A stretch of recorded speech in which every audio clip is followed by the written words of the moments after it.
I don't think that my church is actually particularly controversial.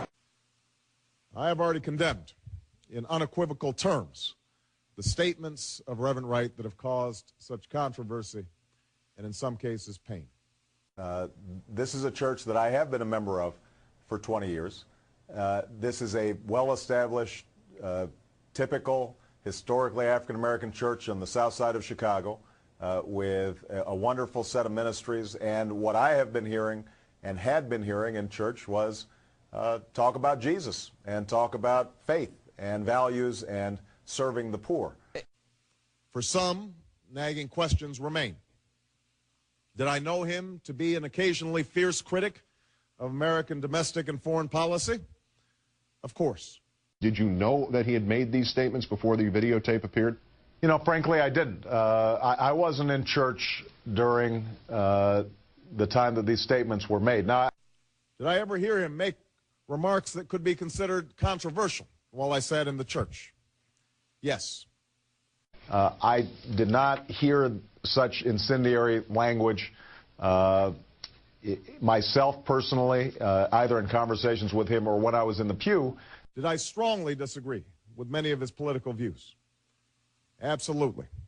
Had I heard those in the church, I would have told Reverend Wright that, that I profoundly disagreed with them. They didn't reflect my values and they didn't reflect my ideals. Just as I'm sure many of you have heard remarks from your pastors, priests, or rabbis with which you strongly disagree. And had I heard or known about some of these statements, I would have been very clear about it. But the remarks that have caused this recent firestorm weren't simply controversial. They weren't simply a religious leader's efforts to speak out against perceived injustice. Do you repudiate the man? Do you repudiate the comments? Do you repudiate both? No, I would not repudiate the man. As I said, this is somebody who I have known for 17 years, helped bring me to Jesus and helped bring me to church. Instead, they expressed a profoundly distorted view of this country. Do you not know, though, that, I mean, a couple days after 9/11, he said, this was America's chickens coming home to roost, a result of what he called American terrorism around the world? I mean, you may not have been there, but you must have heard that he had said these things. A view that sees white racism as endemic. And so many of the sermons that I heard were extraordinarily powerful. One of them, which I've written about, titled The Audacity of Hope, is one that I helped inspire my convention speech. And a view that sees the conflicts in the Middle East as rooted primarily in the actions of stalwart allies like Israel. So no one in the church ever said to you, man, last week you missed this sermon, Reverend Wright said this, or, I mean, I think I read in your books that you used to listen to tapes of Reverend Wright when you were at Harvard Law School. I did. So you had no idea. I did not. Now, some will see this as an attempt to justify or excuse comments that are simply inexcusable.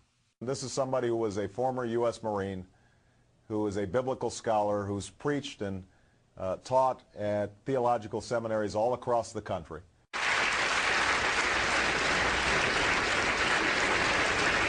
I have to confess that those are not statements that I ever heard when I was sitting in the pews at this church. And this helps explain, perhaps, my relationship with Reverend Wright. As imperfect as he may be, he has been like family to me. He strengthened my faith, officiated my wedding, and baptized my children.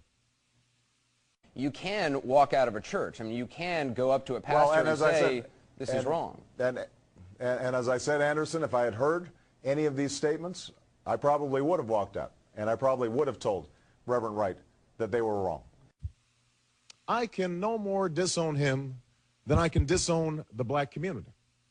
Your campaign saying this afternoon it had no plans to ask Reverend Wright to step down. Obviously, that has changed. Did he step down tonight, or did you ask him to leave?